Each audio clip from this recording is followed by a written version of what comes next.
There is a moment every empath will face. A moment so disorienting, so quietly brutal, that it can tear apart the foundation of who you believe you are. It begins with something small, a look, a word, someone you trust telling you that what you felt never happened, that what you saw was not real. And for a heartbeat, you believe them. You feel the ground of your own mind begin to tilt, and suddenly, truth feels like quicksand. This is not madness. This is the psychological war that Carl Jung warned about. The invisible infection of the soul when another person's unconscious begins to invade your own. It is the most terrifying kind of manipulation because it does not steal your freedom, it steals your reality. But within that darkness lies something extraordinary. The same power that breaks you is the power that can awaken you. Jung believed that every act of deception, every wound of the psyche, is also an initiation, an invitation to see the shadow and to reclaim what was taken from you. So tonight, stay with me. Let us walk into that moment, the one that fractured you, the one you never quite recovered from, and uncover what Jung called the forbidden truth, that the only way to survive gaslighting is not to escape it, but to awaken through it. Let your body rest. Let your thoughts drift. The night is here to hold you, not to question you. But before you fall asleep, let me ask you something. Have you ever met that look? That quiet, piercing look that makes your truth tremble? It is not a scream, not even an argument. It is just a gaze, calm, steady, unblinking, that tells you that what you felt never happened, that what you know to be true is somehow wrong. And in that single moment, you feel your own mind shift. Reality tilts, like the floor beneath your feet has quietly dissolved. Your heart slows down. Your breath grows heavy. Something invisible happens inside you, as if your inner world has been touched by cold hands. This is the beginning of gaslighting, but not the theatrical version people imagine. It is subtle, almost sacred in its stillness. The weapon is not anger, it is denial, a quiet erasure of what you saw, what you knew, what you trusted. Carl Jung once said, "The greatest danger to our soul is not darkness itself, but becoming possessed by it." And that is what happens here. Not possession in the mystical sense, but in the psychological one. Someone's unconscious energy begins to enter your field. You feel it before you understand it. Their certainty seeps into you like fog through a window left open at night. You tell yourself it is nothing. You tell yourself you are overreacting. But the feeling lingers. It is like standing before a mirror that suddenly refuses to reflect you. The empath, you, are someone who lives by feeling, not by logic. You have spent your life trusting what cannot be seen: tone, rhythm, vibration, energy. It has guided you through rooms, relationships, and storms. You have learned to hear what people do not say. But when someone looks into your eyes and denies what you know, that gift turns against you. It is like a compass that suddenly spins in circles. You cannot tell where north is anymore. In Jungian language, this moment marks the collision of realities. Your inner world meets another's shadow. He called it psychic infection, the process by which one person's unconscious content seeps into another's psyche. It is an invisible invasion.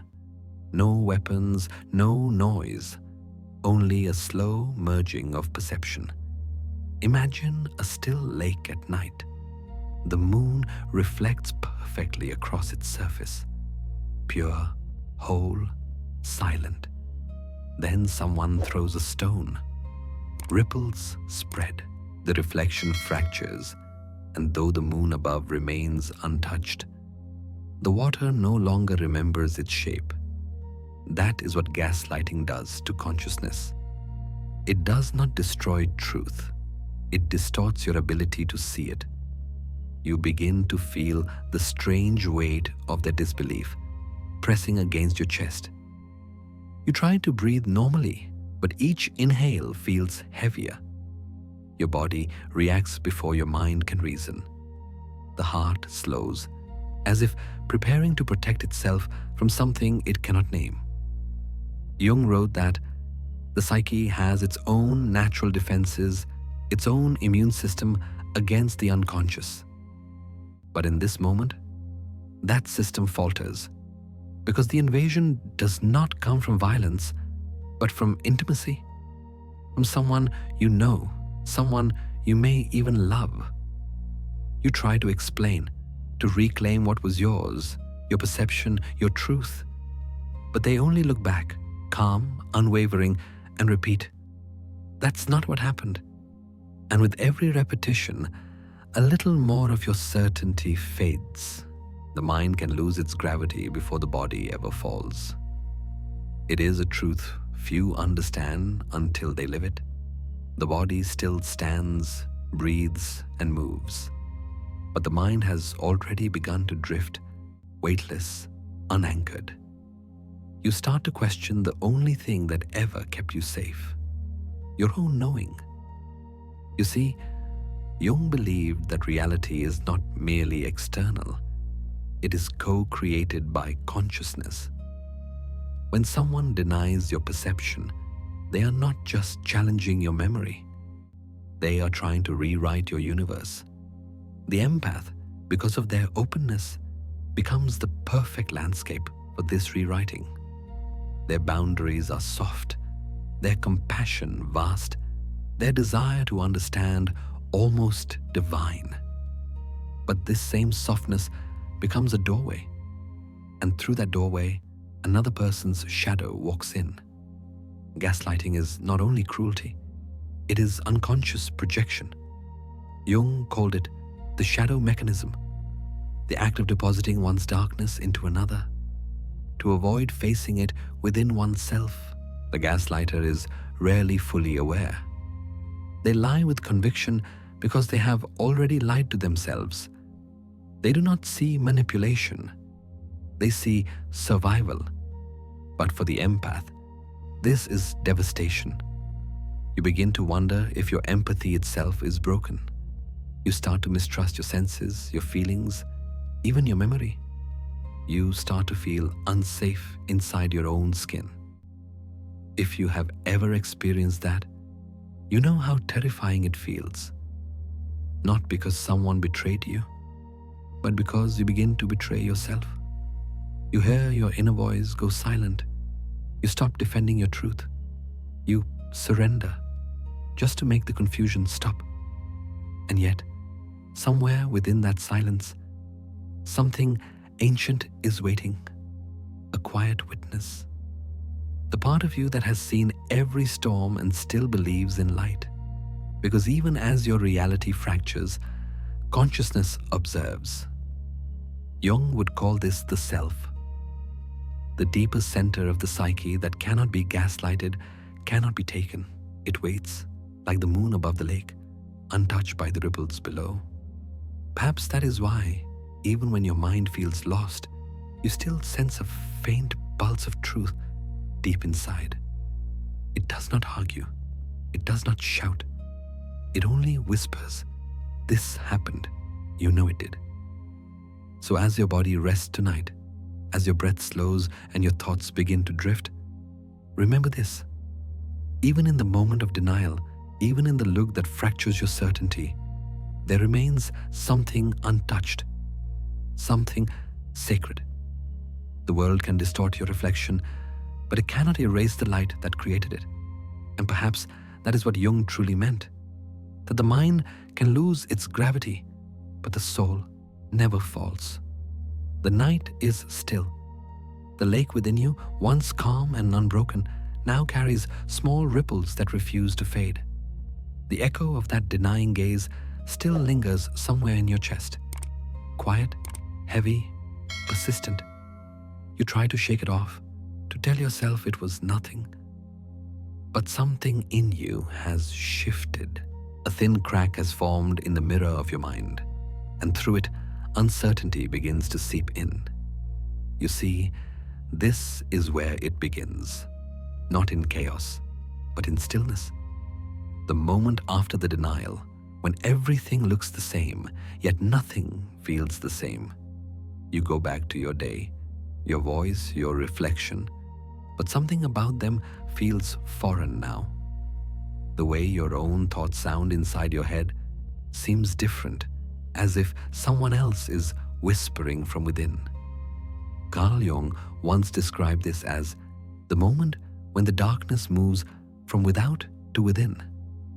It is what he called psychic infection, when the unconscious content of one person begins to infiltrate another's psyche. It does not announce itself with violence. It moves gently, invisibly, like mist filling an empty room. At first, you do not even notice it. You simply begin to second-guess yourself. You replay the conversation in your mind. Maybe I did misunderstand. Maybe I am too emotional. And as those thoughts settle, your certainty starts to loosen, like soil after a long rain. Jung wrote, "The possession of the mind begins when one's inner ground is no longer one's own." That is precisely what happens here. You start to feel a quiet presence inside you. Not quite your voice, not quite theirs, but something in between. It questions what you know. It tamps down your intuition. It tells you to be reasonable, to not make a scene, to doubt your instincts. You feel the split growing wider. A part of you still remembers what you felt, the truth that rang in your body like a bell. But another part, softer, more afraid, whispers that you could be wrong. And between those two voices, you begin to lose balance. This is the slow birth of doubt. It doesn't feel dramatic. It feels almost kind. It tells you to calm down, to be rational, to see things from their perspective. You listen because you are compassionate, because you have always been someone who tries to understand. And yet, in your effort to understand them, you begin to abandon yourself. It is subtle. You start to replace "I know" with "I think." You trade "I felt" for "maybe I imagined." You become diplomatic with your own truth. And little by little, your sense of reality, once firm and luminous, begins to thin like paper left too long in the sun. Jung believed that when we deny what we know to be true, the unconscious takes over. He wrote, "When you lose the power of naming what is, you surrender the soul's authority." That is the essence of psychic infection. When your consciousness no longer belongs entirely to you, another's shadow begins to live inside your perception. You start to see the world through their lens. You begin to anticipate their emotions before your own. You shape your words to avoid their discomfort, even at the cost of your peace. You stop trusting the language of your body, the tightening in your chest, the cold in your stomach, the quiet ache that once guided you away from danger. And still, they look so sure, so calm, so certain. You start to envy that certainty. You start to want it for yourself. You think, if they believe it so strongly, maybe they are right. That is the paradox. You are not hypnotized by their words, but by their confidence. Their conviction replaces your intuition. And for the first time, you realize that the truth is not a fixed point anymore. It is a tide that moves with whoever has the stronger voice.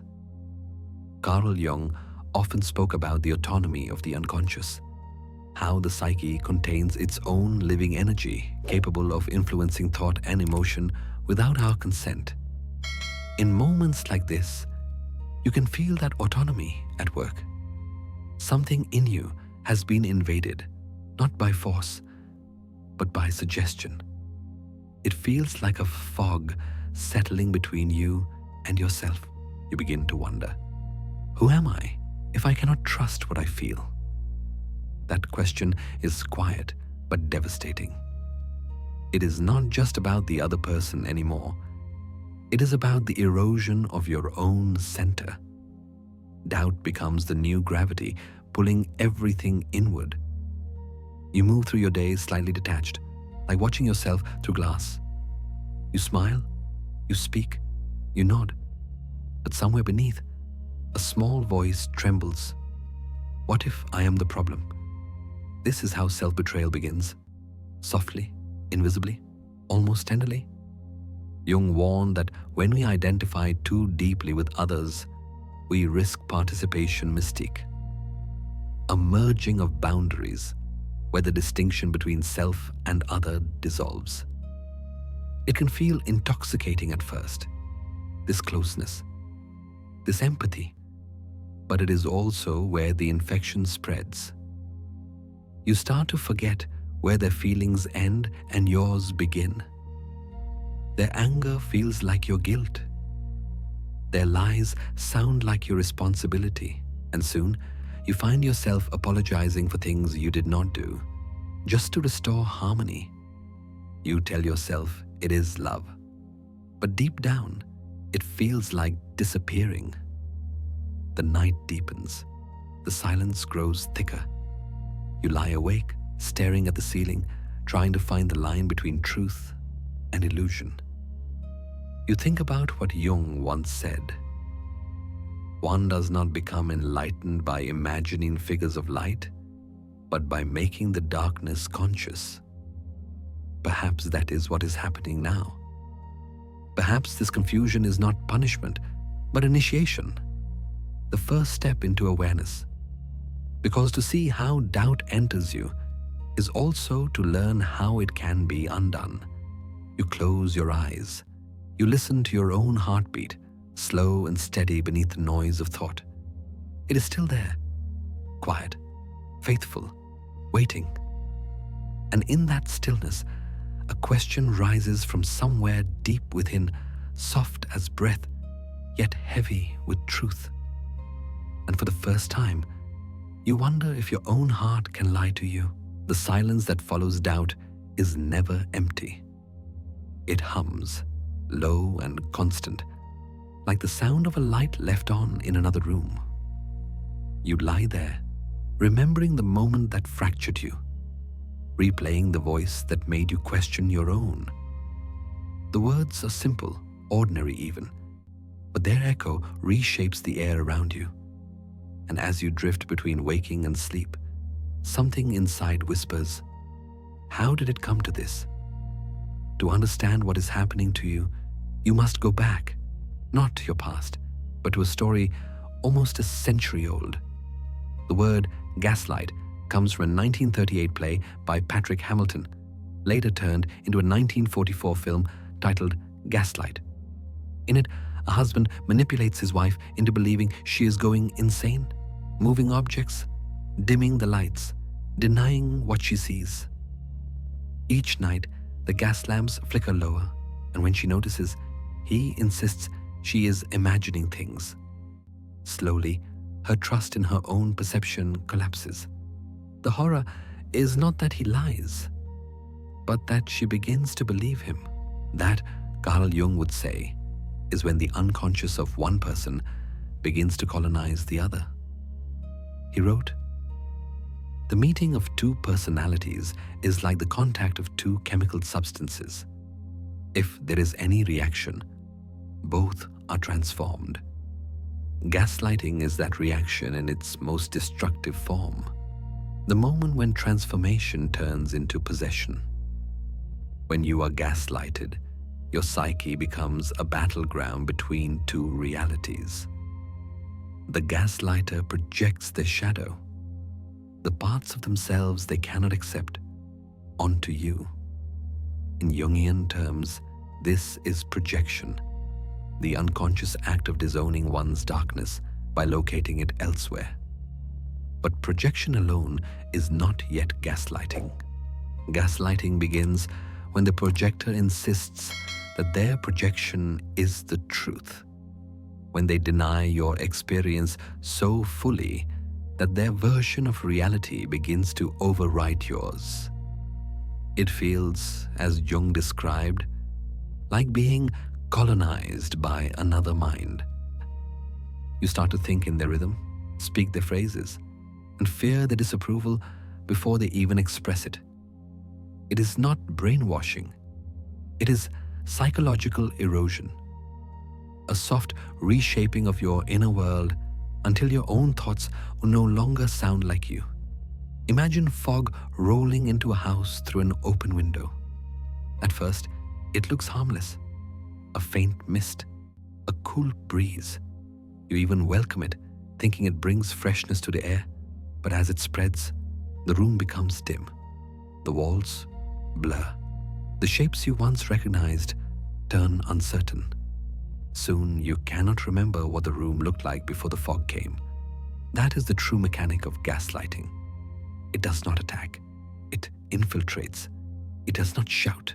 It whispers. It does not destroy the mind from the outside. It convinces the mind to destroy itself from within. Jung once said, "Until you make the unconscious conscious, it will direct your life and you will call it fate." In gaslighting, another person's unconscious begins to direct your life, and you start to call it love, loyalty, or a peace. You begin to edit yourself to maintain the illusion of harmony. You suppress your intuition to keep the connection alive. And the more you silence your truth, the deeper their shadow roots itself inside you. Psychologists call it manipulation. Jung would call it psychic infection.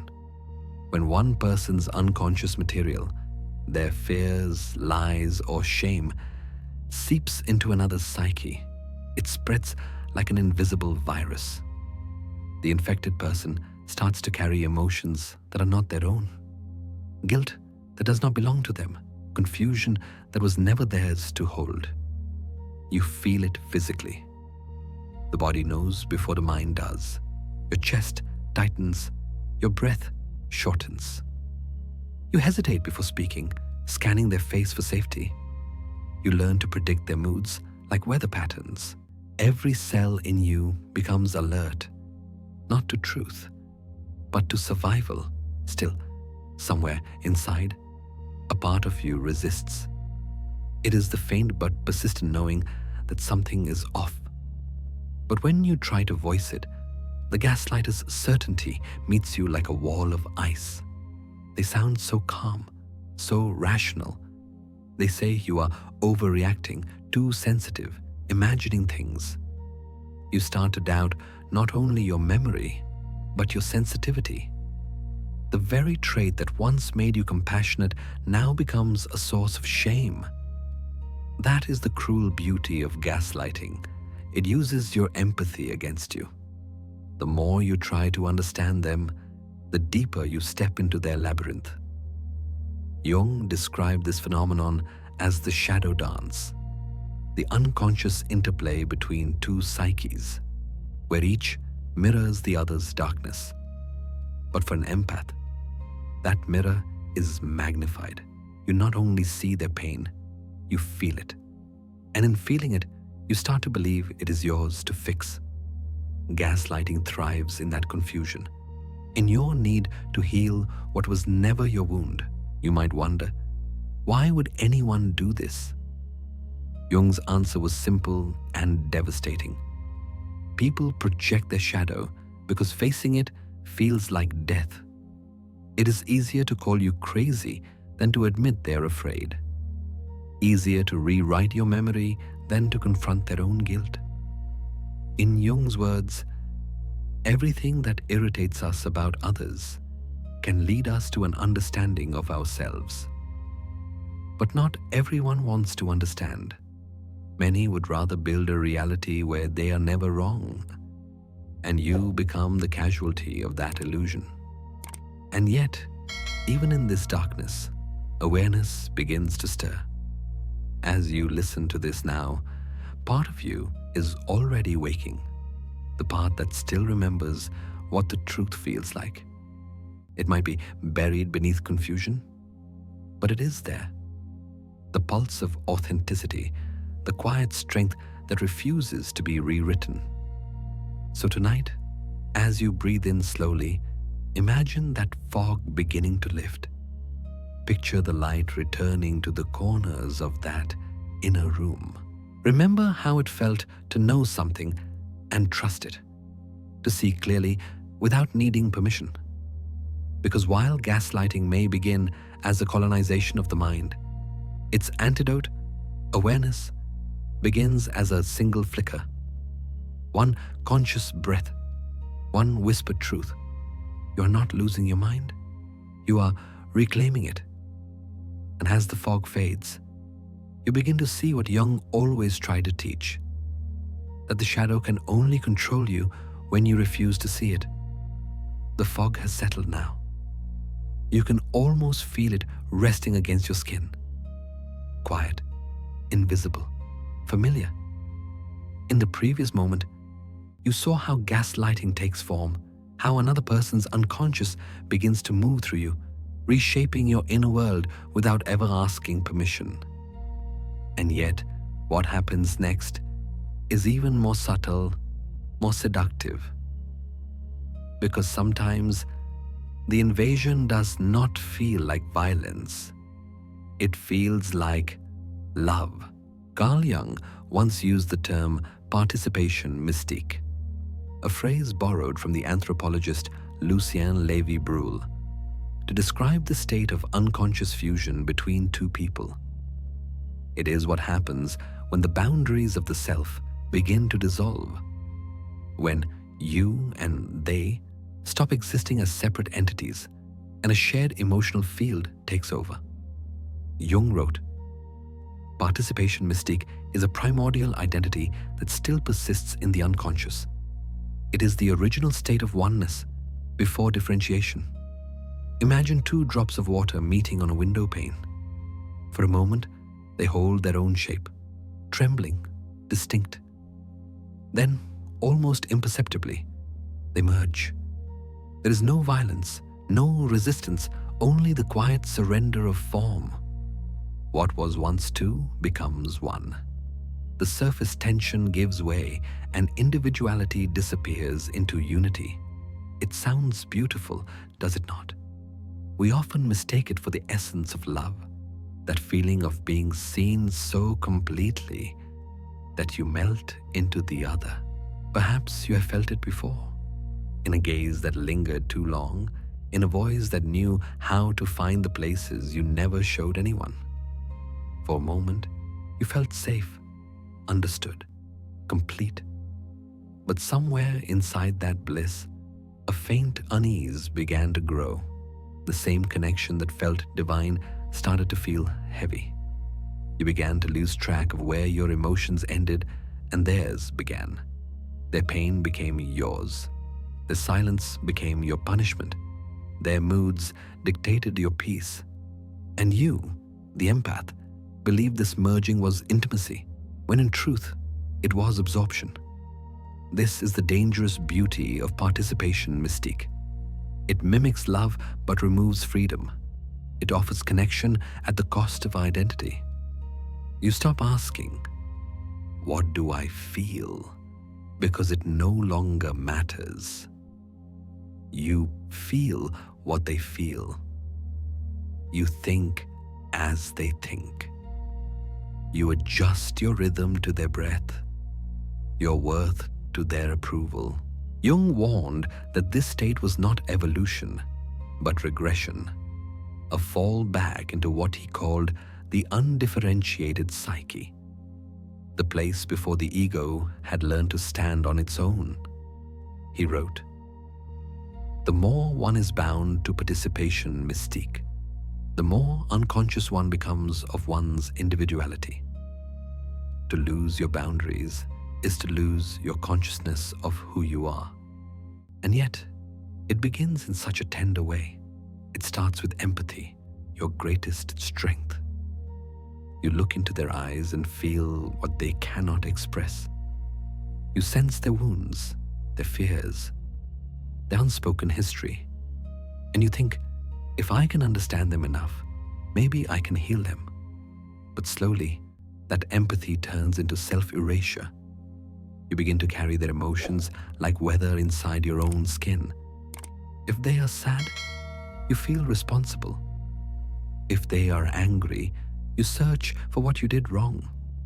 You start to bend around the moods, like trees, bending with the wind. The storm becomes your climate, and you call it love. In Jungian terms, this is not love, it is identification. The ego dissolves into the unconscious field shared between you and the other. Jung wrote, "One does not possess a shadow. One is possessed by it when one becomes identical with it." And in this state of fusion, you do not just share feelings. You absorb the shadow as if it were your own. It feels romantic, almost holy at first. To be that close to someone, to feel that deeply. But the danger is quiet and cumulative. Every time you suppress your own truth to preserve the bond, the boundary blurs a little more. Every time you silence your intuition to keep the peace, you drift further from yourself. And one day, you wake up and realize you can no longer tell where you end and they begin. This, Jung would say, is the moment the psyche begins to fracture. Because consciousness depends on contrast, on the tension between I and you. When that tension disappears, awareness collapses. You lose not only your sense of self, but also your capacity for clear perception. Everything becomes emotional weather, fog, wind, thunder. But you no longer know which storm belongs to whom. You might be listening to this now and recognizing it in your own life. That relationship that felt fated, magnetic, almost spiritual, and yet left you empty. The friend, the lover, the parent whose emotions you carried like they were your own heartbeat. Perhaps you thought it was empathy. Perhaps you thought it was love. But love, true love, does not dissolve identity. It strengthens it. Jung believed that individuation, the process of becoming whole, requires separation before union. He wrote, "The meeting of two personalities is like the contact of two chemical substances. If there is any reaction, both are transformed. Transformation requires two distinct selves. Without boundaries, there is no alchemy, only fusion. To love without borders is divine. To lose your borders is disaster." The line between the two is thinner than you think. So as you rest tonight, breathe slowly. Feel your body where it touches the bed, the quiet weight of your existence. You are here. You are distinct. You have edges, contours, a pulse that belongs only to you. The purpose of love is not to erase them, but to illuminate them, to remind you that connection is not sameness, it is understanding. Empathy, when guided by consciousness, becomes light. Empathy without boundaries becomes shadow. And so, the work begins to love deeply without dissolving, to see another soul without losing sight of your own, to stay soft but separate. Because the truth is this: the moment you lose yourself for someone else, you do not become more loving, you become invisible. And the journey back from invisibility begins by remembering this simple truth. You are allowed to exist as yourself, even in love. When the boundaries finally blur, When you have poured too much of yourself into someone else's silence, something inside you begins to slip. It is not dramatic. There is no explosion, no visible collapse. It feels more like drifting, like a slow untethering from the ground that once kept you steady. At first, you think you're just tired. You tell yourself that loving deeply always comes with confusion. You think that empathy means losing yourself for the sake of another. But in truth, something far deeper is happening. Something Jung would call the betrayal of the inner compass. Empaths live by intuition. You, perhaps, have always known when someone was lying even before the words left their mouth. You could feel moods before they were spoken. You could sense what others needed long before they asked. It is both a gift and a burden. The ability to read the subtle undercurrents of the human heart. You navigate life not through logic, but through feeling. Feelings are your compass, the soft needle pointing you toward truth. But when you are gaslighted, when another person's unconscious starts to colonize your mind, that compass begins to spin. The very tool that once guided you now becomes the source of your confusion. It is like a sailor who has trusted the stars his entire life, only to wake one night and find that the constellations have shifted. The sky looks the same, but the direction no longer holds. You follow the same instincts, yet every path leads deeper into fog. Your body senses the change first. The rhythm of your heartbeat grows uneven.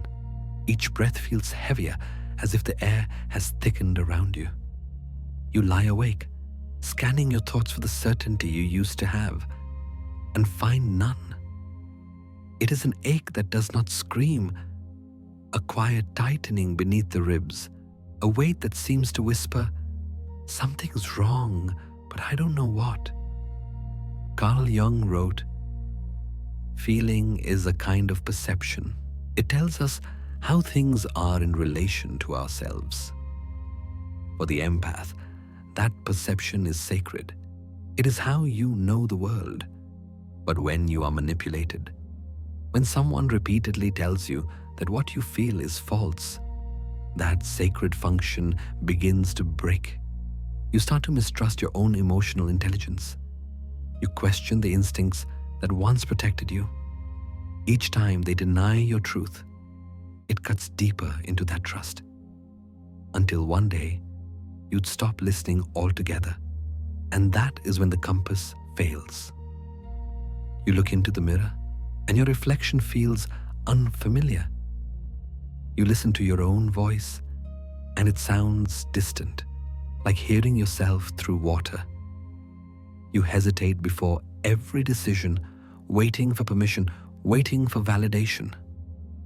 The certainty that once came from within now depends entirely on them, their reaction, their tone, their approval.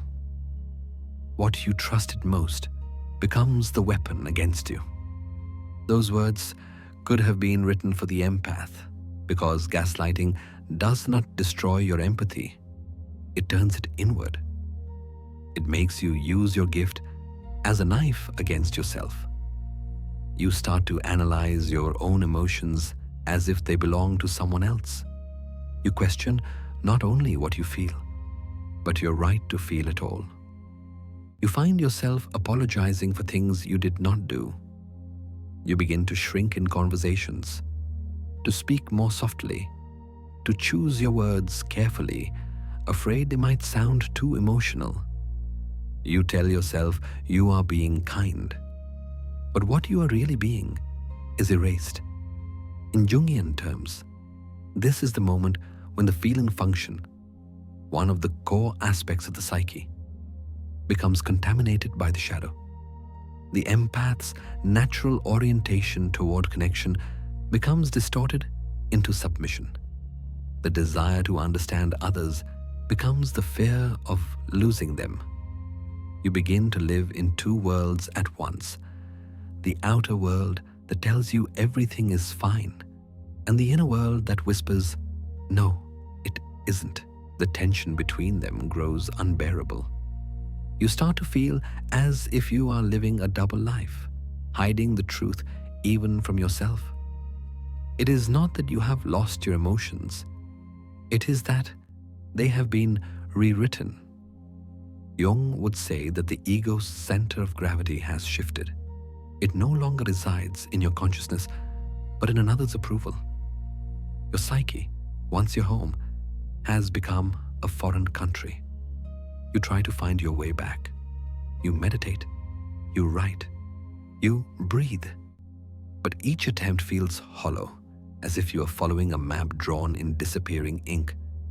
You want to believe that empathy can save you, that feeling deeply is still your strength. But deep down, you sense a terrible irony. The deeper you feel, the more it hurts. And yet, this moment, painful as it is also a turning point, because when your compass fails, you are forced to stop navigating by others. You are left with nothing but the silence within you. It is terrifying, yes, but also sacred, Jung wrote. There is no coming to consciousness without pain. The breakdown of your inner compass is not the end. It is the beginning of awareness. The mind, stripped of false certainty, becomes ready to see what it could not see before. You start to ask new questions, not about them, but about yourself. Why do I give so much? Why do I believe that understanding someone means saving them? Why do I confuse love with absorption? Each question hurts, but each one brings you closer to clarity. And slowly, the heart begins to recalibrate. You start to recognize that your empathy is not broken. It was simply misdirected. That feeling deeply was never the mistake. Forgetting yourself was. So breathe. Feel the weight of your chest rise and fall. Let your body remind you of your own rhythm. Your heart still beats for you, not for them. The compass, though damaged, still exists. It only needs cleansing, a return to what Jung called individuation, the process of becoming whole again, of reclaiming your truth from the fog. And when you finally do, you will see. The gift of the empath was never about reading others. It was about learning to read yourself and to trust that inner knowing once more. Because even when everything else lies, the body remembers. And deep within, beneath the static and the fear, your compass still points home. The compass falters, and suddenly nothing feels certain anymore. You no longer trust the stars that once guided you. Not your intuition, not your memory, not even your own heartbeat. Everything begins to bend, to reflect light in strange directions. And then you look up and find yourself staring into the mirror that lies. It begins innocently. A promise, a plan, a simple agreement. Saturday, they said, and you remember it clearly. You rearranged your day, your week, your energy for it. But when Saturday arrives, they're gone. No message, no call. Hours pass before you reach out. And when you do, they sound confused. What are you talking about? We never said Saturday. You replay it in your mind. The words, the tone, the moment. You are sure of it. But they seem so calm, so convinced that something inside you trembles. Maybe you misheard. Maybe you imagined it. Maybe you are the problem. That is the first fracture. Carl Jung wrote, "Everything that irritates us about others can lead us to an understanding of ourselves. But the gaslighter does not seek understanding. They project. They take the disowned fragments of their own psyche, their lies, their cruelty, their insecurity, and place them in you. In Jungian psychology, this is projection, the unconscious act of casting one's own unaccepted qualities onto another person. And you, the empath, become their mirror. But this is no ordinary mirror. It is one that reflects not your truth, but their distortion. They look into you and see their own shadow, the traits they cannot face, and accuse you of them. They call you manipulative when they are the one twisting reality. They call you unstable when they are the one unraveling. They say you are too emotional when it is their fear of emotion that drives them. In Jung's words, the shadow is that hidden, repressed, for the most part inferior and guilt-laden personality whose ultimate realization is essential for the development of wholeness. The gaslighter, however, refuses that realization. Instead of integrating their shadow, they export it into you. At first, you resist, you defend yourself, you try to explain, but they are relentless, their conviction unshakable. You begin to notice something strange. Their certainty feels stronger than your own truth. Their words carry the gravity of confidence, while yours begin to sound uncertain, hesitant, defensive. You are fighting a battle not of facts, but of energy. Jung described this as identification with the persona, the mask one wears for the world. The gaslighter is entirely identified with theirs. They believe their performance so completely that even their lies feel true. And you, sensing their emotional conviction, begin to doubt your own. It happens quietly. You start by second-guessing one memory, then another. A conversation, a tone, a feeling. Soon you are not sure what is real anymore. Their voice becomes the filter through which you see your life. The moment you begin to believe their certainty more than your own truth, that is the moment your inner reality fractures. It feels like drowning in clear water. You can still see the surface, the light above you, but you cannot reach it. Every time you try to rise, their version of events pulls you back down. That's not what happened. You're remembering wrong. You're being dramatic. You start to apologize more often. You start to explain yourself before you've even been accused. You start to shrink, to speak less, to question more. The gaslighter does not need to cage you. You begin to build the cage yourself. This is what Jung called psychic infection. When another person's unconscious material infiltrates your psyche, spreading confusion like a virus.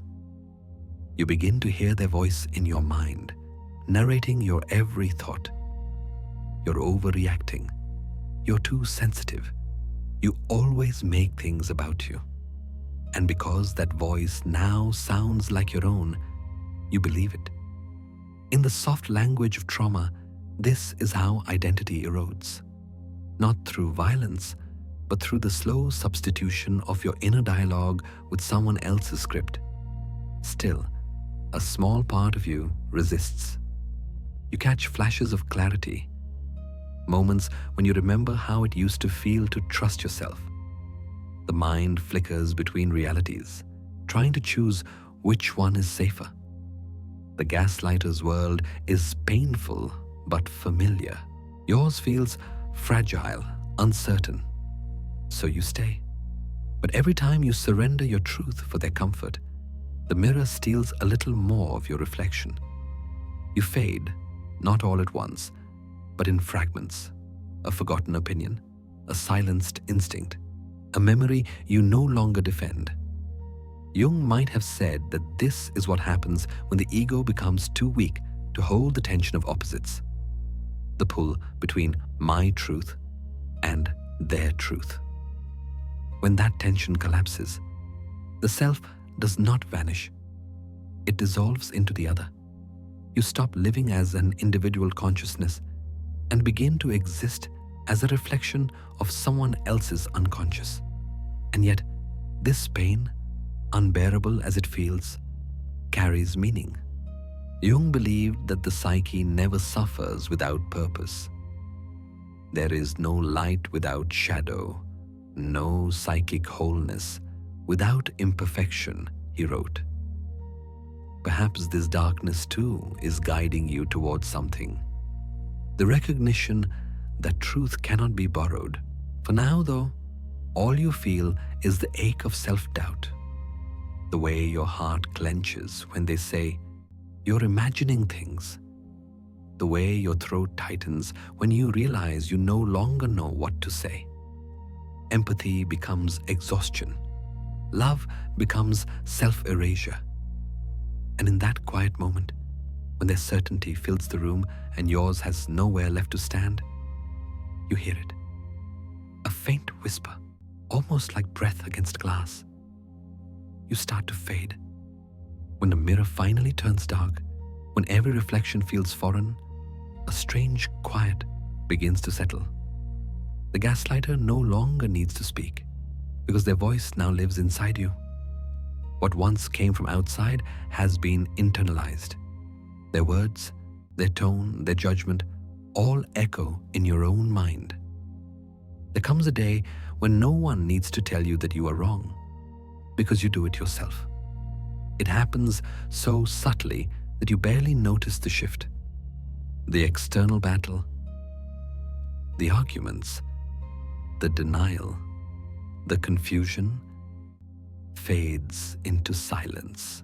But inside, something continues. You correct your own thoughts before they form. You doubt yourself without reason. You apologize even when no one is there. The war no longer requires an opponent. You have become both prisoner and warden. Carl Jung had a word for this phenomenon: complex. He described it as an autonomous cluster of emotions, memories, and associations that operates independently within the psyche. Complexes, he wrote, behave like independent beings. They have their own will, their own logic, their own voice, and once they take root, they no longer need permission to act. This is the inner persecutor, the psychic offspring of the gaslighter's voice, a living fragment of their power, now animated within your own mind. It is not imaginary. It is psychological inheritance. You absorb their energy through constant exposure, and over time, it crystallized into a self-sustaining presence. Imagine your psyche as a house. Once it was spacious, filled with light and quiet corners of safety. But somewhere along the way, an intruder entered. At first, you noticed only small things, a rearranged memory here, a misplaced certainty there. Then, the intruder began to move in. They learned your patterns, mimicked your tone, spoke in a voice almost identical to your own. And one day, when you walk through the hallways of your mind, you realize something horrifying. The house is still yours, but the voice echoing through it is not.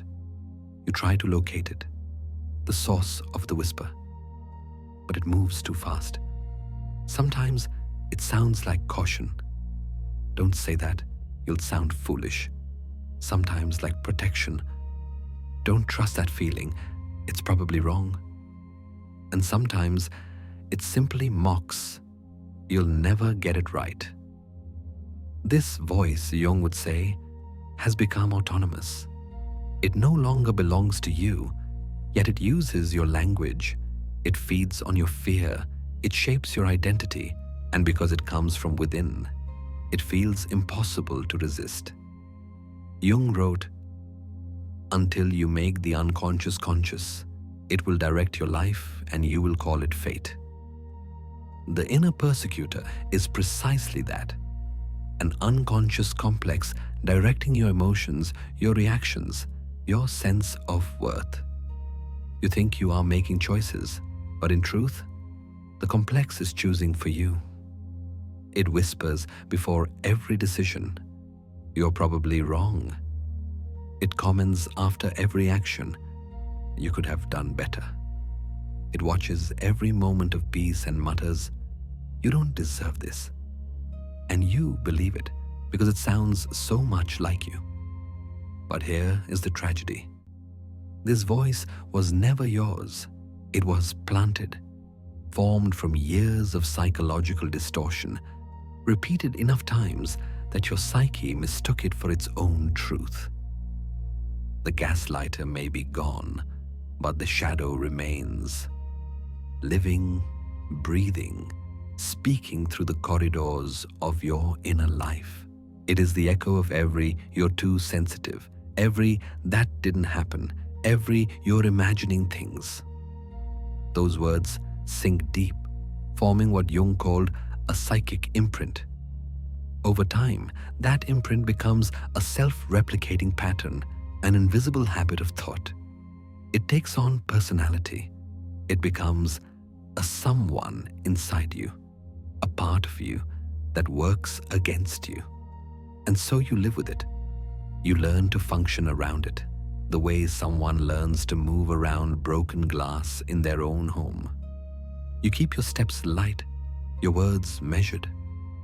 You avoid certain memories because they wake the voice. You silence joy because it feels undeserved. But late at night, when everything else is quiet, the persecutor speaks clearly. Its tone is calm, almost soothing. It does not shout. It does not need to. "You're the problem," it says. "You always were." This is how self-gaslighting is born. When the psyche adopts the abuser's narrative and turns it inward. Jung might have called it the possession by a complex. In this state, the conscious ego loses control and the complex becomes a subpersonality.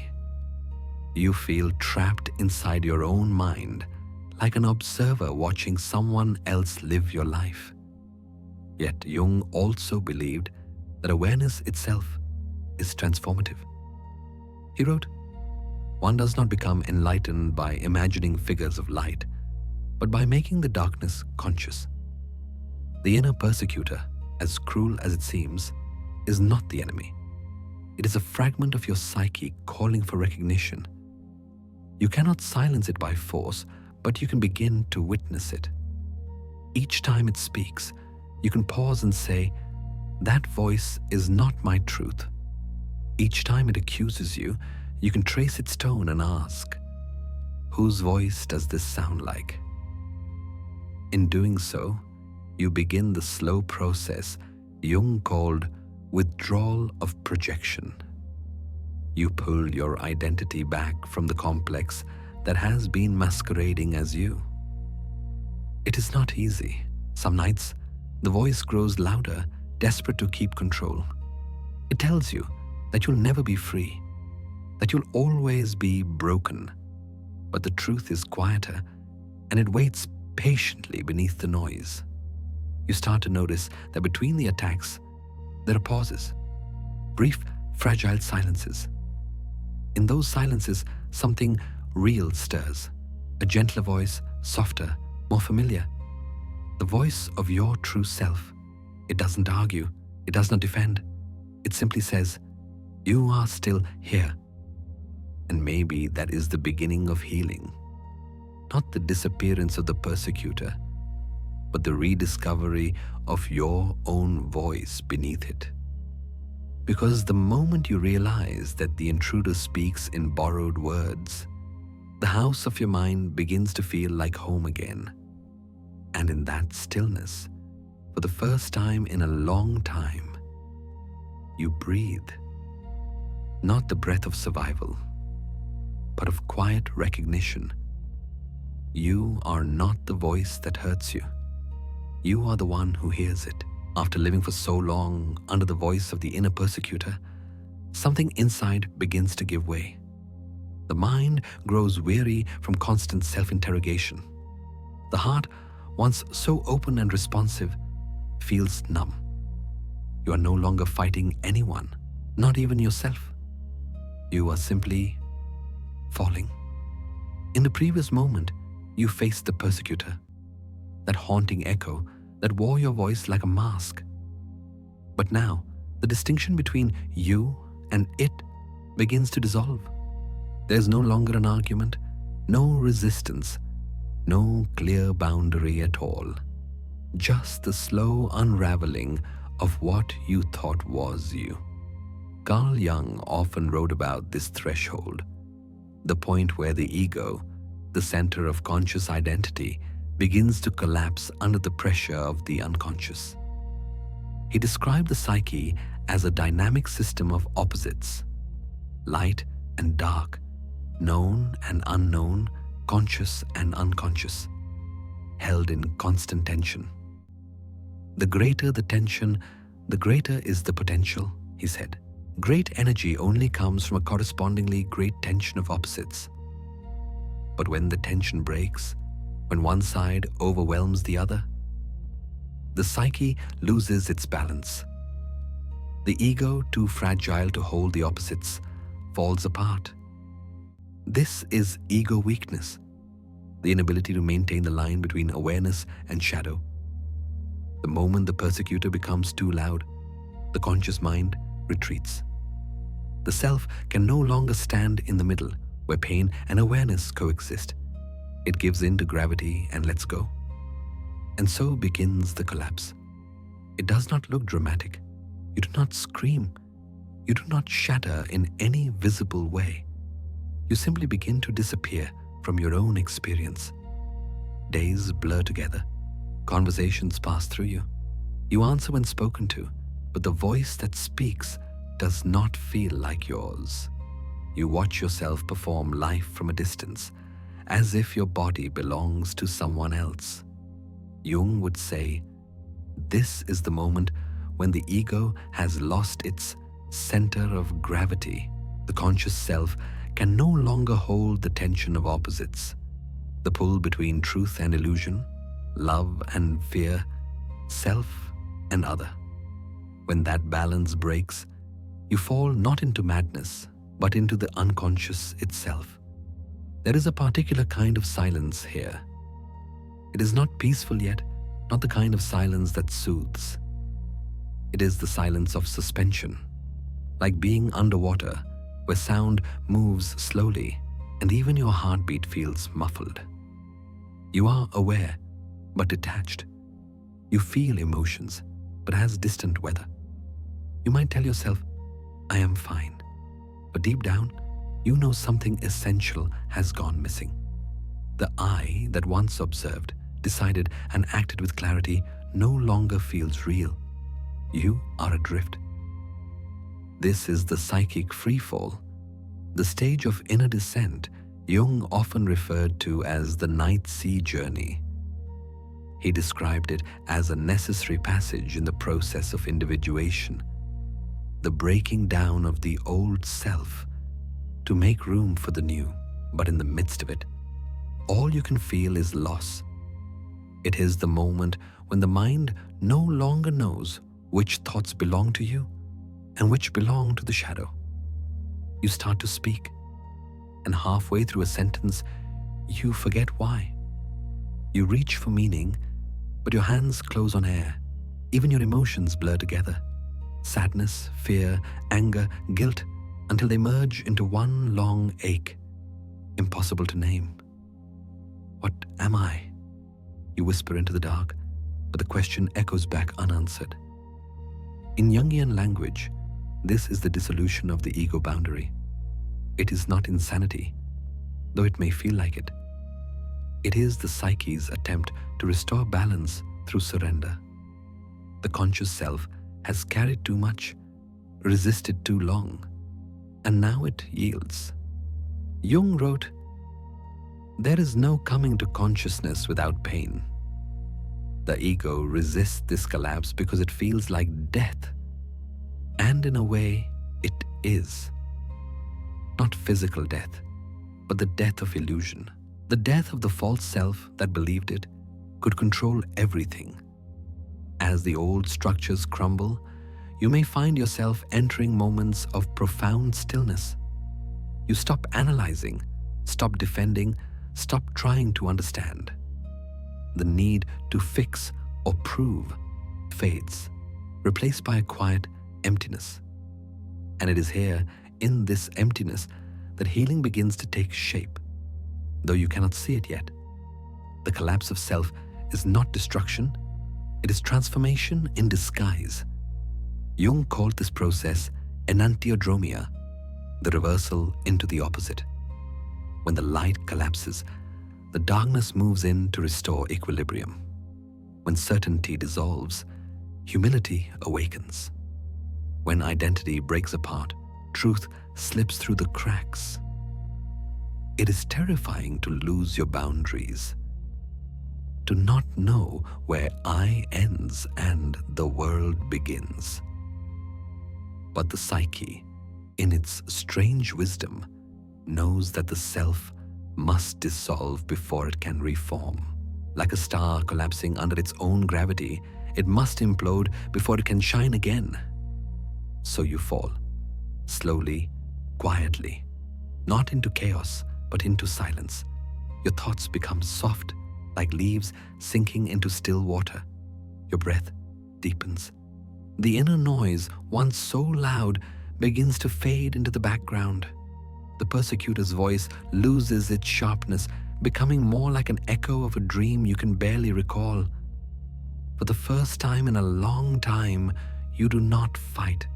You let the moment be what it is, empty, weightless, undefined.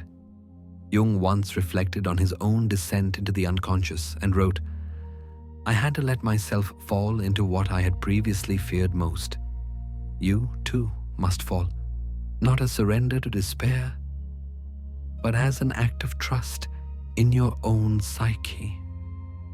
The fall is not the end of awareness, it is the widening of it. You are not losing yourself. You are losing the illusion of who you thought you were. And somewhere beneath the falling, beneath the layers of noise and memory, the deeper self, what Jung called the imago Dei, the divine image within, waits. It does not rush to rescue you because it knows that silence is sacred. It knows that only when the false self collapses can the true one emerge. So breathe. Let your chest rise and fall. Let the weight of the day drift from your shoulders. The storm has already passed. What remains is the echo. And as the final thought dissolves, let this truth settle softly in your mind. You are not the collapse. You are the space that holds it. And so you fall, not into madness, but into silence. Let it be quiet now. After the fall, there is quiet. Not peace, not yet, but stillness. You lie inside it like someone waking before dawn, unsure whether the light you see is real or imagined. The air feels different. The storm of self-doubt has exhausted itself, and in its wake, there is only a faint sense of possibility, as if something deep within is whispering, "It's time." When you name what happened, the spell begins to break. It starts softly, almost imperceptibly. You are not trying to heal yet. You are only beginning to see. The collapse of self, painful as it was, cleared the space. Now, the truth begins to surface. It comes slowly, in fragments. Memories you buried, words you once excused, feelings you told yourself were too small to matter. But they do matter. Every detail you denied has been waiting patiently for this moment, the moment you choose to name it. Carl Jung wrote, "One doesn't become enlightened by imagining figures of light, but by making the darkness conscious." This is the heart of the work, making the unconscious conscious. For years, you carried the shadow of another's manipulation, their denial, their lies. You held their darkness so long it became your own reflection. But now, for the first time, You turn toward it. You look it in the eye and speak its name. I was gaslighted. The words feel heavy at first, strange, almost forbidden. But as they leave your lips, something inside you shifts. Naming it does not make you weak. It makes you real again. Each word becomes a small light, flickering down the hallway of your memory, illuminating what was once hidden in shadow. Imagine your mind as a long corridor. The walls are lined with closed doors. Behind each one, a piece of the past you've tried not to remember. Every time you speak the truth aloud, a candle lights up. The darkness thins. The hall becomes less frightening. And for the first time, you realize the monsters you feared were never demons. They were just forgotten memories, waiting for acknowledgement.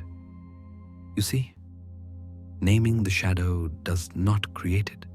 It reveals it. Jung taught that the shadow is everything in ourselves that we refuse to acknowledge. It is the rejected truth, the pain, the shame, the suppressed anger, the vulnerability. But the shadow is not evil. It is simply unloved. When you deny it, it grows stronger. When you name it, it begins to dissolve. So tonight, you whisper the truth, gently, as if speaking to a frightened child. Yes, it happened. Yes, I doubted myself. Yes, I believed their lies. And yes, I am still here. Each admission feels like a small rebellion against the silence that held you captive. Every sentence breaks the hypnosis of gaslighting, the spell that told you your reality was false. Because this is how gaslighting works. It feeds on silence and confusion. It survives as long as you remain afraid to name it. The moment you do, it loses power. Jung called this withdrawal of projection, the act of taking back what you have unknowingly given away. When you name the truth, you reclaim ownership of your mind. At first, you may tremble. The words might feel dangerous. You might wonder if speaking them will make the pain real again. But the truth is already real. It has always been real. You are simply choosing to stop pretending otherwise. This is the dawn after the longest night. The first thin light touches your thoughts, and you begin to see shapes again, outlines of who you were before the fog set in. It's faint, but it's there. You remember the sound of your own laughter, the rhythm of your voice before it learned to apologize, the weight of certainty in your chest before it was taken from you. These memories do not return as ghosts. They return as proof that you were never broken, only buried. Naming the shadow is an act of resurrection. It is the soul saying, I refuse to remain a graveyard for someone else's lies. You do not have to shout it. You do not have to explain it to anyone. Whisper it softly if you must. Write it down. Speak it into your mirror. I was gaslighted. That sentence is both confession and liberation. The psyche, Jung believed, is self-regulating. It strives toward wholeness the way nature moves toward balance. When you acknowledge the shadow, the psyche responds, gently, like water finding its level. The more truth you speak, the more grounded you feel. At first, it will not feel like healing. It will feel raw, exposed. The memories may sting like sunlight on closed eyes. You might cry without knowing why. That's okay. The tears are not a return to pain.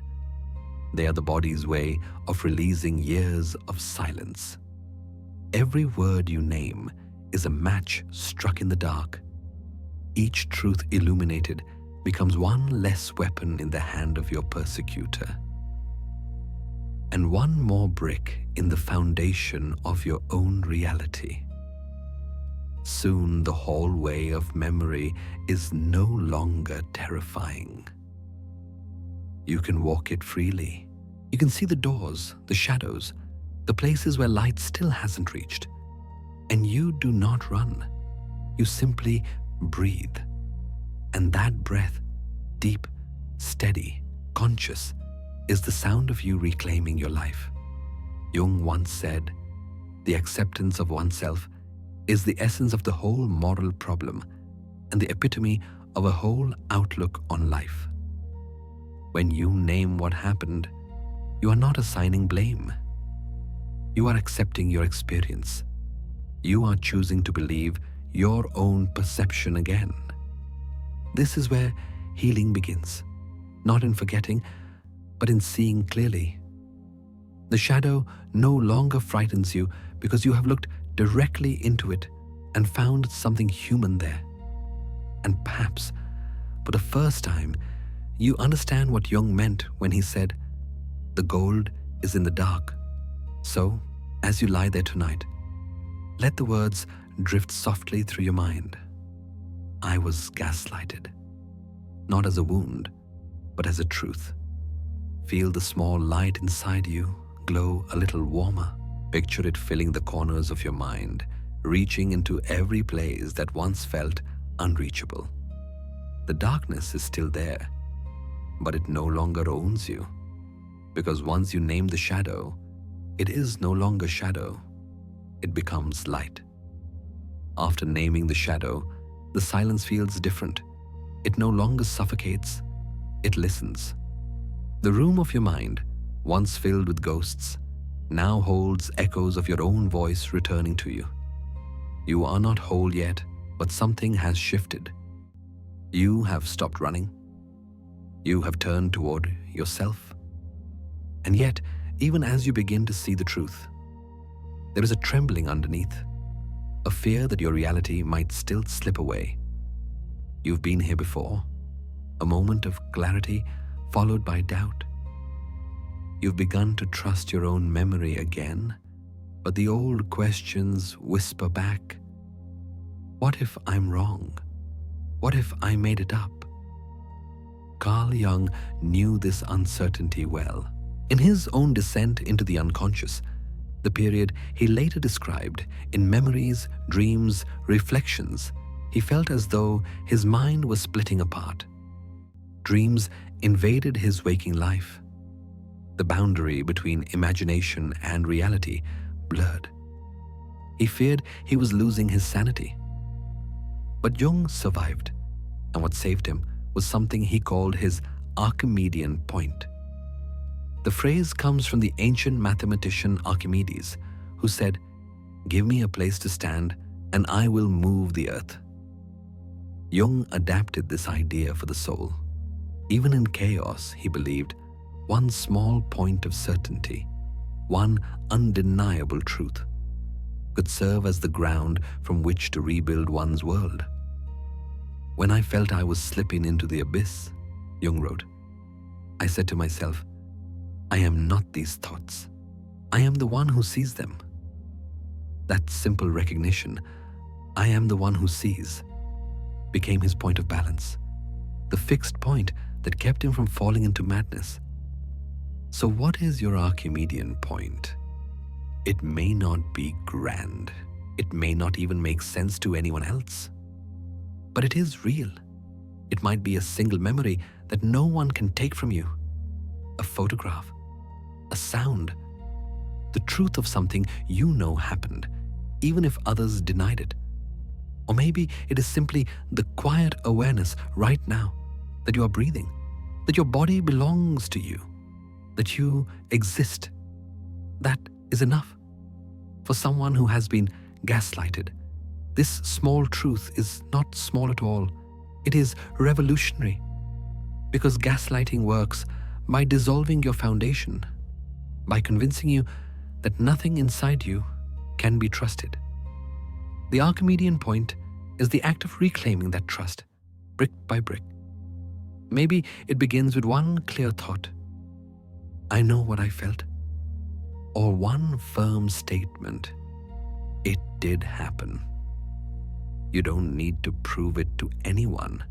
You only need to let it be real to you. Each time you return to that truth, you plant your feet a little deeper into solid ground. Jung believed that the psyche naturally seeks orientation, that even in collapse, it longs for equilibrium. When consciousness and chaos collide, the self instinctively searches for a center.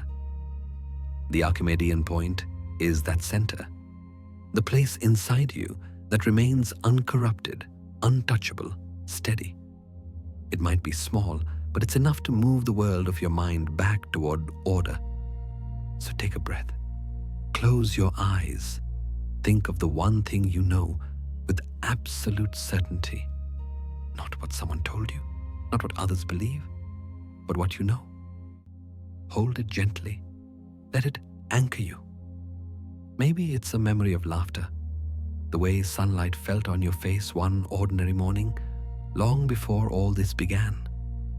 Maybe it's the sound of your own voice saying, "No, I remember." Maybe it's a journal entry you wrote, a text you saved, or the simple knowing that you are not crazy. You were made to feel that way. This truth, however small, is sacred. It's your proof that your mind still belongs to you. Jung once wrote, "The foundation of all mental illness is the avoidance of true suffering." To face the truth, even when it hurts, is to end the avoidance. It's to suffer consciously, and in that suffering, to heal. The Archimedean point does not remove the pain. It simply gives you somewhere to stand while you endure it. Think of it as a candle in a storm. The wind may howl, the walls may shake, but as long as that flame remains, you are not lost. At first, you might return to it only for seconds at a time. The mind will wander. The old inner persecutor will whisper again. But each time you find your way back, it gets easier.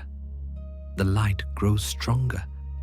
The room of your psyche becomes less a battlefield, more a sanctuary. Over time, the Archimedean point expands. That single memory of truth becomes a constellation of them, small lights connecting into a map that leads you back to yourself. You begin to remember the full shape of who you are, not just the empath who was hurt, but the consciousness that endured, the one who saw, survived, and still seeks meaning. And perhaps now you understand why Jung's insight was not just psychological, but spiritual. He believed that even when the ego dissolves, the self, the deeper archetypal center of being, remains. The self is the eternal witness, the unbroken core within every storm. When you find your Archimedean point, you are in essence finding your way back to the self. So tonight, let that be your work. Not to solve, not to fix, not to understand everything, but simply to locate the truth that cannot be taken from you. Maybe it's this: I am real. I am here. I know what I felt. That is enough. That is your place to stand. And from that single point of truth, no matter how small, your world begins again. Once you have found your Archimedean point, that single unshakable truth, something begins to change inside you. The ground that once trembled beneath your feet feels a little steadier. The noise that filled your mind softens into silence. For the first time in what feels like forever, you breathe without fear. The truth, though small, has done something profound. It has given your soul a place to rest. And from that stillness, a quiet warmth begins to stir. Not a burning heat of resistance, but the gentle glow of return. It starts as a flicker behind your ribs, a pulse that feels like recognition.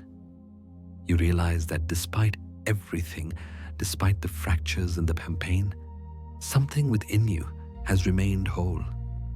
Carl Jung called this movement individuation, the process by which a person becomes their true self by integrating the parts of their psyche that were once divided.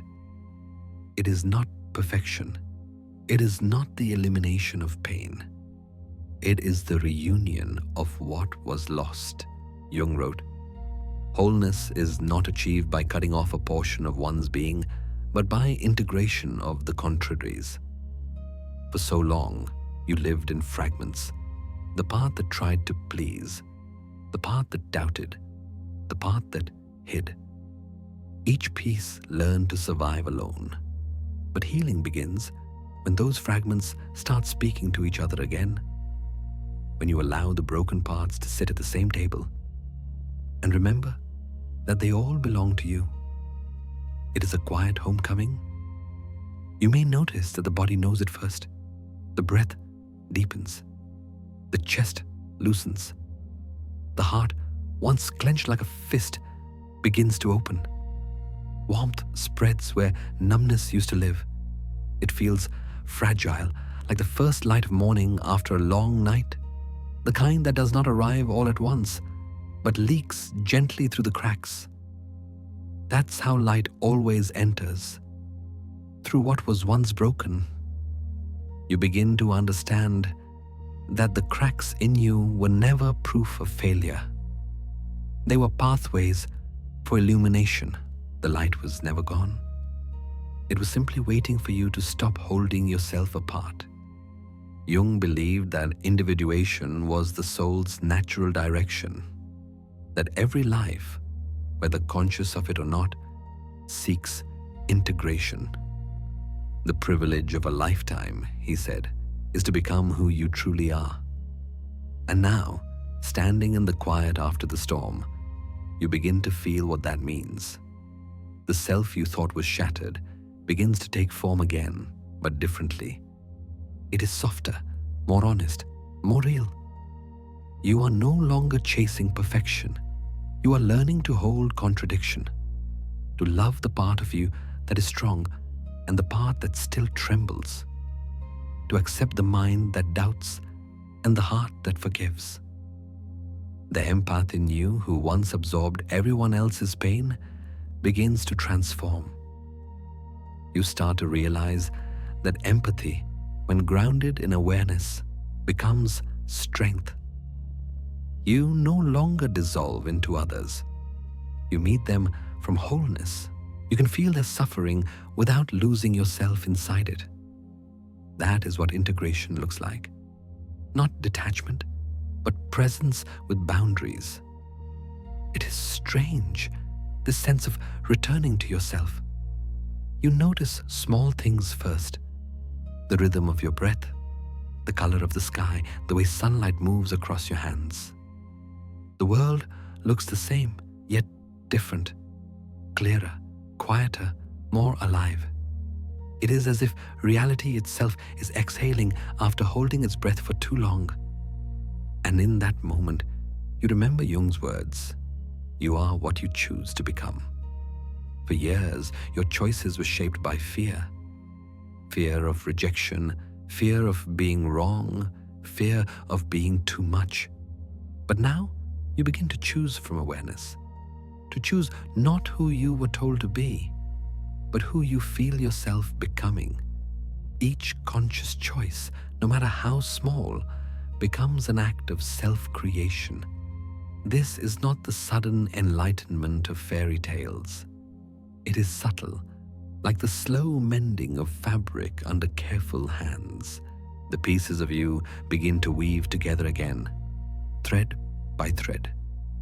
You may still hear the voice of the persecutor sometimes, faint but lingering. You may still feel the ache of old wounds, but now they no longer define you. They are simply part of your story, the darker strokes that give the whole painting its depth. Healing, Jung said, is not linear. It is cyclical. Waves that come and go, drawing you inward again and again until you learn to stand in the center of the tide. Each time you return, you bring with you a little more compassion, a little more patience, a little more understanding of what it means to be human. You begin to realize that wholeness is not about never breaking again. It is about knowing you can, and knowing that even if you do, you will find your way back. There is a calm power in that realization, a quiet self-trust that no gaslighter, no lie, no shadow can erase. The light that seeps through the cracks of your being begins to fill the room. It reflects off every surface, illuminating even the corners you once feared to look at. You are not who you were before the pain. And that is the point. You are becoming something larger, more spacious, more real. And perhaps this is what Jung meant when he wrote, "In all chaos, there is a cosmos. In all disorder, a secret order." The chaos you lived through was never meaningless. It was the forge that made you conscious. It taught you how to see, how to feel, how to hold complexity without losing balance. Now, as you sit in the soft light of your own becoming, notice the warmth returning to your chest. Feel it radiate outward, filling your body with quiet strength. This is what wholeness feels like. Not the absence of pain, but the presence of truth. You no longer need to fix yourself. You only need to continue unfolding. The cracks are still there, but they no longer frighten you.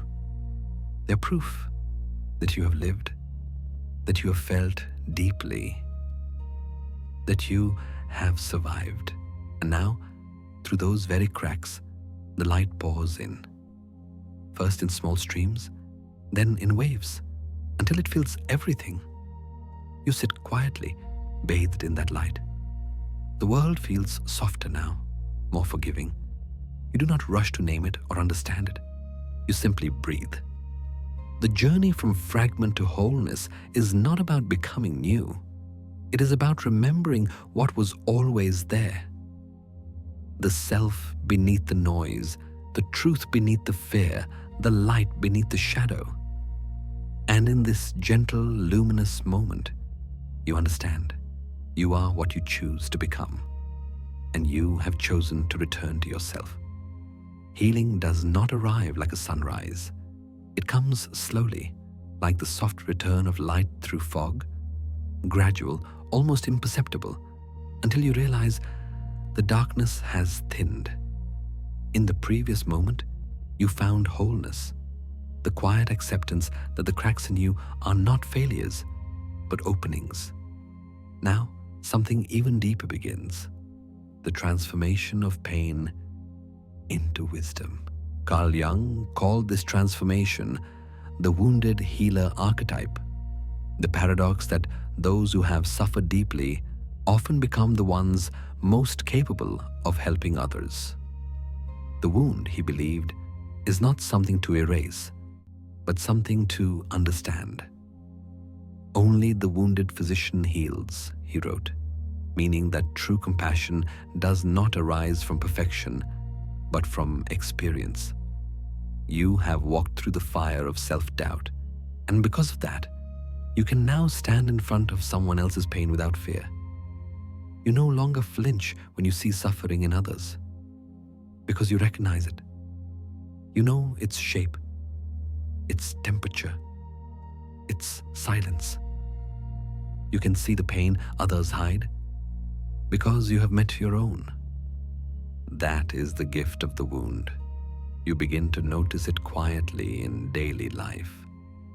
Someone speaks with trembling anger, and instead of reacting, you feel a strange tenderness. A friend withdraws into silence, and you do not rush to fill it. You sit beside them, remembering what it felt like when silence was your only refuge. You no longer need to fix or rescue or prove. You simply understand. This is empathy transformed. No longer the desperate absorption of another's suffering, but the calm recognition of shared humanity. You can hold space without drowning, You can listen without losing yourself. That balance is sacred. Once your empathy was your undoing. You absorbed the emotions of others until you forgot your own. You blurred boundaries because you mistook self-erasure for love. But through the long process of individuation, you have learned the difference between connection and merging. Jung taught that the self must remain distinct to be whole. To help another soul, you must first know where you end and they begin. Now, you give from overflow, not depletion. You help not because you crave validation, but because your heart has room. Your wound no longer bleeds, it breathes. It's a quiet kind of power, the kind that does not announce itself, but is felt. People sense it in your presence. The calm steadiness of someone who has been to the edge and returned carrying light. You don't need to speak much. Sometimes the warmth in your eyes says everything. Jung believed that healing is not the end of suffering, but the integration of it. Healing does not mean you forget. It means you remember differently. The memories remain, but their weight changes. They stop pulling you backward and begin guiding you forward. You no longer ask, "Why did this happen to me?" Instead, you ask, "What did this teach me about being alive?" And slowly, your answer unfolds. Pain taught you empathy, loss taught you presence, and betrayal taught you boundaries. The same darkness that once threatened to destroy you has become your teacher. You begin to see that your story has meaning, not in spite of the wound, but because of it. There is a warmth in that realization, like a candle lighting inside the chest. You feel it expanding, radiating outward. You start to forgive, not as a moral gesture, but as a natural response to freedom. You understand now that forgiveness is not forgetting. It is releasing the hold of the past over your heart. You might even look back at the one who gaslighted you, not to justify what they did, but to see them clearly. You recognize that they, too, were acting from their own unconscious shadow, their own unhealed pain. Jung once wrote, "Knowing your own darkness is the best method for dealing with the darknesses of other people." That awareness does not excuse their behavior, but it prevents it from owning you. The wound no longer defines you. It refines you. Your empathy becomes discernment. Your sensitivity becomes wisdom.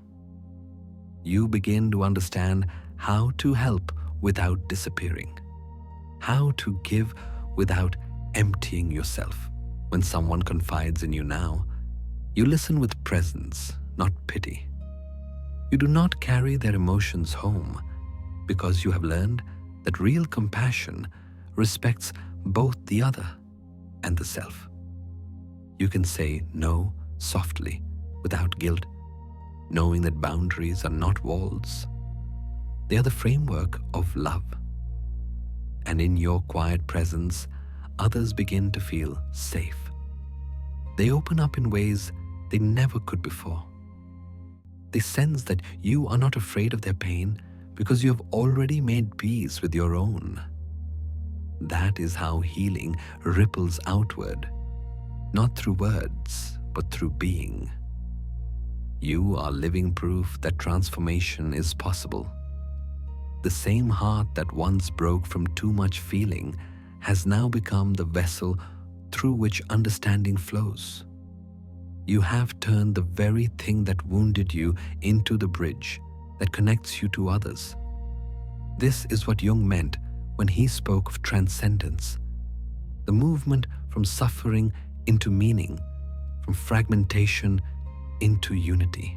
The opposites within you, light and dark, love and pain, past and present, are no longer enemies. They coexist in harmony. You have learned to carry both the wound and the wisdom it gave you. As night deepens, you may think of your journey, the denial, the collapse, the rediscovery, the naming, the healing. Every stage brought you closer, not to perfection, but to authenticity. And now, in this soft silence, you realize that you have become what Jung called the self, the full expression of the human spirit, capable of holding all its contradictions with grace. So take a slow breath. Feel the warmth in your chest. It is the light that once leaked through the cracks, now filling you entirely. You are no longer defined by what hurt you. You are defined by what you chose to become through it. And perhaps this is the greatest truth of all. The wound was never meant to destroy you. It was meant to open you to life, to depth, to love. You smiled softly to yourself, not with triumph, but with quiet understanding. Healing does not mean you forget. It means you remember differently. The night has grown quiet. The echoes of the past, the confusion, the collapse, the search, the healing have softened into stillness. You are no longer chasing answers or wrestling shadows. You are simply here, breathing, present, whole. After the long journey through darkness and fire, there comes a moment that cannot be forced. A moment when striving ends and being begins. It feels almost unfamiliar at first, this absence of struggle. Your body, accustomed to tension, almost doesn't know how to rest. But slowly, as you exhale, the truth settles in. The storm is over. You are no longer the empath who broke or the seeker who suffered. You are the one who remained through it all. The one who learned to see beauty in the cracks and meaning in the silence. Carl Jung once wrote, "The most terrifying thing is to accept oneself completely." Terrifying because acceptance means facing everything you once turned away from. The guilt, the anger, the fear, the longing. It means saying yes to the entire landscape of who you are, not just the parts that shine. And yet, as you sit in the stillness, you begin to see that acceptance is not terrifying at all. It is liberation. It begins with a single breath, deep, slow, conscious. You feel your chest rise, then fall, and with it, something inside you loosens. The mind, so long a battlefield, begins to quiet.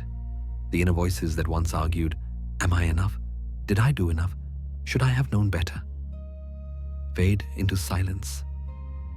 There is nothing left to prove, nothing left to defend.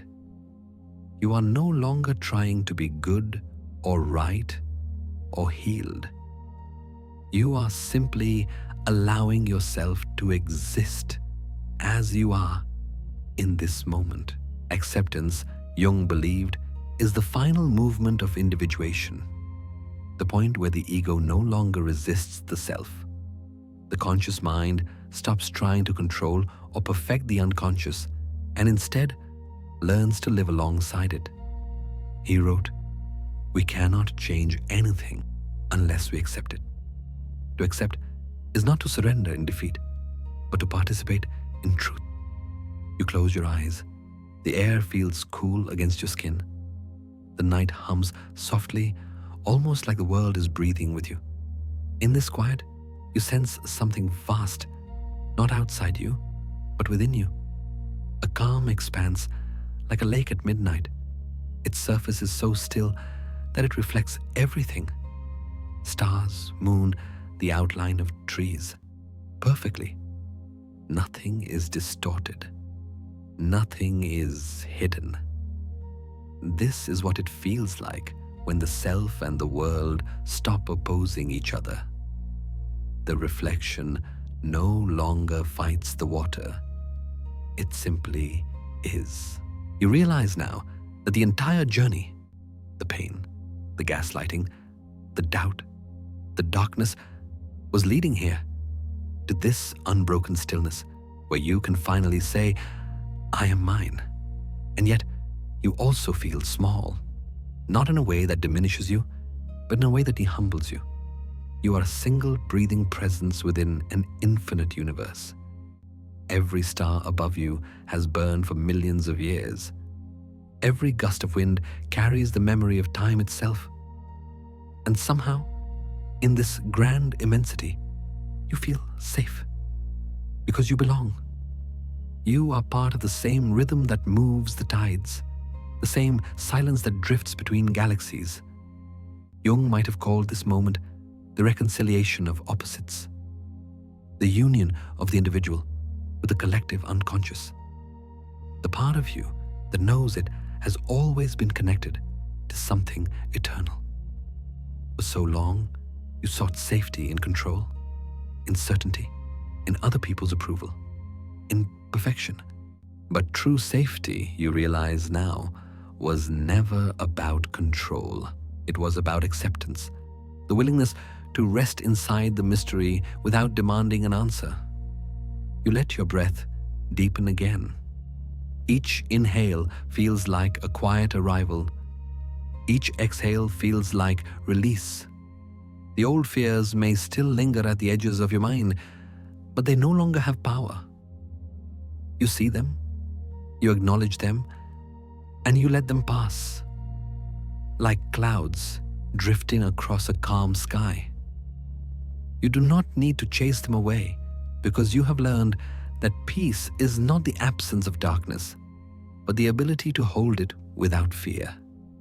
This is what Jung meant when he wrote, "Wholeness is not perfection, but completeness." In this completeness, you forgive yourself for not knowing, for not leaving sooner, for believing lies, for all the times you confused love with self-erasure. You see now that every mistake was part of the unfolding. Every wound shaped your understanding. Every fall taught you how to rise without bitterness. You are not healed because you avoided pain. You are healed because you stopped running from it. And as you rest in this moment of quiet awareness, you begin to notice how life itself mirrors your transformation. The night outside feels different, not darker, but deeper. The air is still, the stars unwavering. Somewhere nearby, water reflects the moon's round glow, perfectly whole, perfectly calm. That image lingers in your mind. The still lake reflecting the full moon, the symbol of harmony between the conscious and the unconscious, between the self and the universe. There's no resistance, no distortion, just stillness, just light. You are that lake, you are that reflection. The self that once fractured under pressure now mirrors life itself, not flawless but complete. The boundaries between inner and outer worlds dissolve. The heart expands. You can finally see yourself without judgment, without disguise. The voice within that once said, "You are not enough," now whispers something different. You are here, and that is enough. You rest in that truth. The night has become gentle now, like a companion who has watched you walk through fire and simply sits beside you in silence. You no longer need to ask what comes next. You have learned to trust the unfolding. This, Jung would say, is the sacred act of becoming conscious. To live fully awake, fully accepting, fully human. So, as you lie back and let the rhythm of your breath merge with the rhythm of the world, remember this. Acceptance is not the end of the journey. It is the threshold of peace. Let your body rest. Let your thoughts drift. The lake is still. The moon is whole. And you are finally at home within yourself. The lake is still. The moon above it glows softly, round, silent, complete. You sit beside it, the night wrapping around you like a blanket. The reflection on the water no longer trembles. The world and the self have stopped struggling against each other. There is no longer a you watching the lake and a world being watched, only stillness, mirrored infinitely. This is where acceptance becomes something more, something quieter, deeper, sacred. The tension of opposites that once tore you apart now feels like breath, expanding and contracting, holding and releasing. You have come to understand what Jung meant when he said, "There is no coming to consciousness without pain." But now, the pain has served its purpose. It has brought you here, to peace. Your breathing slows. The music fades to a soft hum, like air moving through trees. There's nothing to do now but rest. And in this final moment, a question arises, not as thought, but as a whisper from the soul itself. What would change in your life if you trusted yourself completely? The words float in your mind like feathers, light and unhurried. You do not need to answer. The question itself is enough. It lingers, reshaping something inside you. Trust. That is the final lesson of the journey. You see now that self-trust is not a single act. It is a rhythm, a pulse, a returning. It is the quiet assurance that even when you forget, when you doubt, when you fall, there is something inside you that knows how to begin again. That has always known. Jung believed that life's meaning was not found in arrival, but in becoming. He wrote, "The meaning of life is to be found in the process of becoming oneself. To become is to live in motion, to never be finished. It means to accept imperfection as the very shape of existence. As the music fades, you begin to feel the truth settling in your body. The mind drifts. Thoughts come and go like ripples on a lake surface, soft and temporary. You let them pass. You do not chase them anymore. The night around you feels vast but kind, an endless expanse that no longer frightens you. You are part of it now. The moonlight resting on your skin feels like forgiveness. The silence no longer means emptiness. It means space. Space to breathe. Space to be. Every inhale feels like a promise. Every exhale, a release. You are not holding anything anymore. You're not holding yourself. Somewhere in that stillness, you remember the words, "You will never arrive," and that is how you become. It sounds paradoxical, but you understand it now. That arrival is illusion. The soul is not a destination. It is a river. The moment you try to reach its end, you step out of its flow. To live is to move, to expand, to keep unfolding into newer shapes of yourself. You think of all you have been through, the gaslighting, the doubt, the disintegration, the rediscovery, the healing. It all feels distant now, like echoes fading into the night. You do not reject those memories. You hold them gently, the way one might cradle an old scar, not to hide it, but to honor it. You realize that even the wound, once unbearable, was part of this becoming. The pain carved space for understanding. The darkness taught you to see. The loss of self led you back to something larger than self. Jung wrote, "In each of us, there is another whom we do not know. He speaks to us in dreams and tells us how differently he sees us from the way we see ourselves. As your eyes grow heavy, you feel that other, that deeper self, rising to meet you. Not in words, but in presence. You are no longer two halves, conscious and unconscious, light and shadow, but one vast awareness, breathing through all of it. The world outside your window feels infinite and yet so intimate. You could almost believe that the stars are breathing with you, that somewhere in their silent burning, they too are practicing the art of becoming. Your body sinks deeper into the bed, the muscles loosening one by one. The weight of thought lifts. The heart slows, steady, calm. You are safe now. The line between waking and dreaming blurs. The lake and the moon and your own reflection begin to merge, not in confusion, but in completion. You no longer need to distinguish between what is real and what is imagined. The psyche knows both are true. And as your mind drifts towards sleep, you hear the narrator's voice, not above you, but within you, whispering gently, "Now let your thoughts drift away. You will never arrive, and that is how you become." You smile faintly. There is no fear left, no unfinished business. Only a feeling of quiet belonging, the sense that you have returned to the great rhythm that moves all things, becoming, dissolving, becoming again. Outside, the lake remains perfectly still. The moon reflects itself endlessly, circle within circle. No beginning, no end. And as your eyes close, that image becomes your last waking vision.